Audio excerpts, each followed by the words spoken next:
الحمد لله أنا بخير. وكيف حالك أنت يا عبد الصمد؟ الحمد لله الذي بنعمته تتم الصالحات. أريد أن أسألك يا عزيز، كيف تقضي يومك هنا في دار العلوم معاذ بن جبل؟ يومنا هنا مليء بالعلم والبركة، سأخبرك بتفصيل فاستمع جيدا. نعم، أنا أستمع باهتمام، تفضل. أولا أستيقظ قبل صلاة الفجر بنصف ساعة، وأتوضأ وأقوم بصلاة التهجد، فأنا أحب مراجعة الله في السحر، ثم أقرأ القرآن وأذكر الله تعالى حتى يحين وقت صلاة الفجر.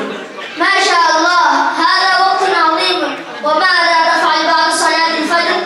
بعد صلاة الفجر نجلس لقراءة سورة ياسين، ثم نبدأ في مراجعة دروسنا وحفظ ما تيسر من القرآن.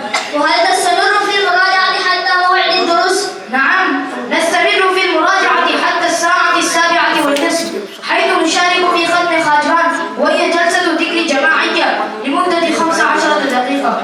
رائع. وما هي طبيعة الدروس التي تدرسونها بعد ذلك؟ تبدأ دروسنا الصباحي في الساعة 8:45، وفيها ندرس القرآن، الفقه واللغة العربية والصرف والنحو، وتستمر هذه الدروس حتى الساعة 11:30. وهل تدرسون طيلة هذه الفترة دون انقطاع؟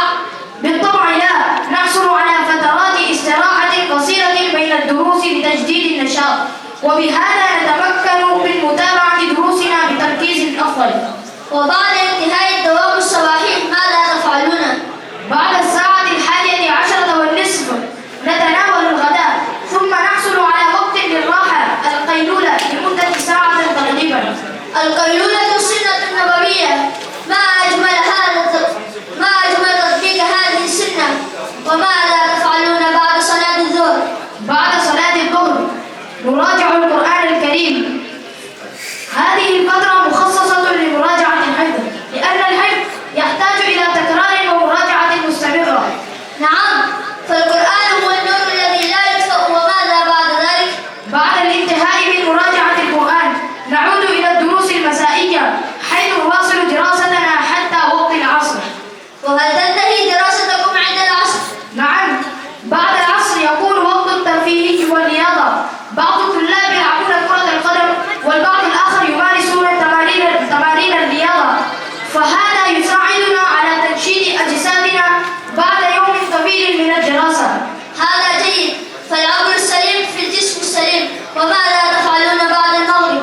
بعد المغرب نخصص الوقت للمطالعة والمراجعة. في هذا الوقت نراجع ما درسناه في الصباح، ونطالع كتبا نافعة ومفيدة، وتستمر ذلك حتى الساعة 10:20 مساء. وهل تنامون فورا بعد المطالعة؟ نعم، بعد 10:20 نخرج إلى النوم، فنحن بحاجة إلى راحة كافية لنستيقظ بنشاط في اليوم التالي. ما شاء الله، يومكم مليء بالعلم والطاعات. كم أتمنى أن أكون معكم في دار العلوم معاذ بن جبل. بلى يا أخي، يومنا الحياة هنا جميلة بالعلم والبركة، فمن يعيش يومه في طاعة الله وطلب العلم يشعر بالسعادة الحقيقية. صدقت والله. قال النبي صلى الله عليه وسلم: من سلك طريقا يلتمس فيه علما سهل الله له به طريقا إلى الجنة. نعم، هذه هي البشارة العظيمة التي تجعلنا نتحمل التعب والمشقة، فنحن نعلم أن طريق العلم هو طريق إلى الجنة بإذن الله. جزاك الله خيرا يا حسين، لقد استفدت كثيرا من حديثك. سأحاول تنظيم يومي مثلكم. بارك الله فيك يا عبد الصمد، وأسأل الله أن يوفقنا وإياك لكل خير، وأن يجعلنا من أهل العلم النافع. آمين يا رب العالمين. والآن حان وقت الذهاب إلى الدرس، أليس كذلك؟ بالطبع، لقد اقترب موعد الدرس، هيا بنا نذهب معا.